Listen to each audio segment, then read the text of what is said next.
Nama saya Sherly dari program studi Sosiologi Universitas Negeri Surabaya.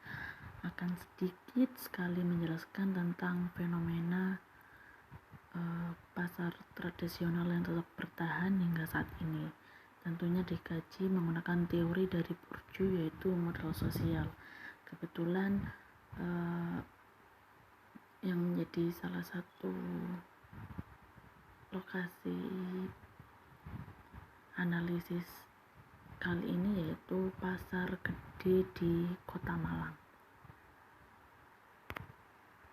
Seperti yang telah kita ketahui bahwa saat ini kita berada di era digital yang mana teknologi super duper canggih dan apa-apa serba instan. Dari hari ke hari semua kegiatan yang manusia lakukan semakin mudah untuk dilakukan. Contoh kecilnya yang sering kita temui yaitu belanja. Kalau dulu ya zaman orang tua atau kakek nenek kita, kalau mau beli sesuatu ya harus ke toko atau ke pasar. Kalau sekarang kan enggak, tinggal buka HP, klik-klik, 2 hari kemudian udah nyampe di depan rumah barangnya. Contoh lain, kalau beberapa tahun yang lalu kita makan di warung atau di restoran, sekarang tinggal scroll, klik, 30 menit kemudian makanan udah nyampe di depan rumah kita. Nah, dengan hal ini menunjukkan bahwa betapa mudahnya kita ketika mau beli sesuatu. Udah gak perlu capek-capek jalan menuju toko, udah gak perlu lagi antri di depan kasir, tenaga otomatis jadi tidak keluar banyak. Dengan adanya fenomena tersebut tentu akan berdampak bagi pasar-pasar tradisional. Pasar tradisional akan mengalami perubahan.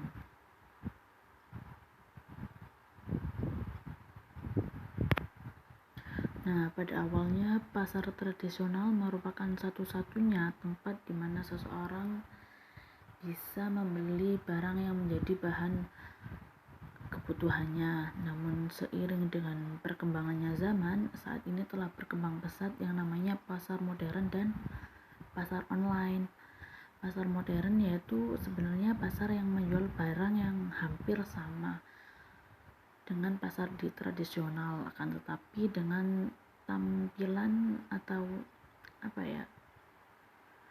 keadaan yang berbeda. Dianggap berbeda karena kondisi tempatnya yang memang tidak sama dengan pasar tradisional. Jika di pasar tradisional lebih sering dikenal dengan tempat yang kotor dan kumuh, hal berbeda ditampilkan oleh pasar modern, yaitu kondisi yang jauh lebih bersih dan rapi. Ditambah lagi pasar modern menyediakan layanan transaksi online yang mana pembeli bisa memesan barang lewat smartphone tanpa datang langsung ke tempatnya. Hal ini menjadi daya tarik tersendiri bagi masyarakat kita saat ini, sehingga masyarakat banyak yang lebih memilih untuk berbelanja dan membeli barang di pasar modern daripada di pasar tradisional. Nah, kenyataan bahwa munculnya pasar modern saat ini tidak serta-merta menghilangkan keberadaan pasar tradisional. Di tengah banyaknya pasar modern, masih ada banyak pasar tradisional yang bisa kita temui dan bisa dikunjungi dan masih bisa dikatakan masih ramai. Dengan kata lain, tidak sedikit juga yang masih memilih untuk berbelanja di pasar tradisional. Hal tersebut terjadi karena di dalam pengelolaannya, pasar tidak hanya membutuhkan modal finansial dan modal manusia dalam mempertahankan keberadaannya, tapi juga membutuhkan yang namanya modal sosial. Hal itu menunjukkan bahwa pasar tradisional mampu mempertahankan keberadaannya meskipun dengan mungkin jumlah yang lebih sedikit, karena mungkin ada sebagian pedagang yang beralih pekerjaan, beralih ke pasar modern mengikuti dengan perkembangan zaman. Nah, di tengah permasalahan keberadaan pasar yang kian hari makin terancam, tentu tidak hanya bisa mengandalkan peran pemerintah saja, akan tetapi dibutuhkan juga partisipasi aktif dari masyarakat itu sendiri dalam menciptakan daya saing pasar tradisional.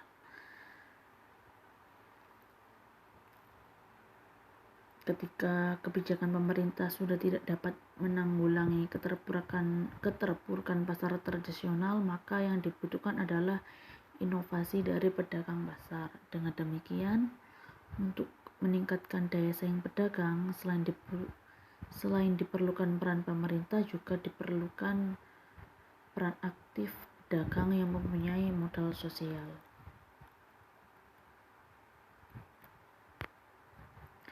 Pasar tradisional dapat bertahan karena adanya modal sosial yang hidup di antara pelakunya.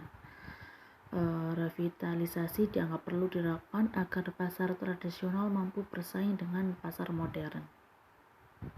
Nah, untuk di Pasar Gede Malang sendiri terdapat beberapa bentuk modal sosial seperti kepercayaan. Pada dasarnya di Pasar Gede Malang, kepercayaan merupakan unsur penting di dalam interaksi dengan pedagang maupun pembeli. Tetapi kepercayaan dalam kenyataannya kembali lagi kepada individu masing-masing.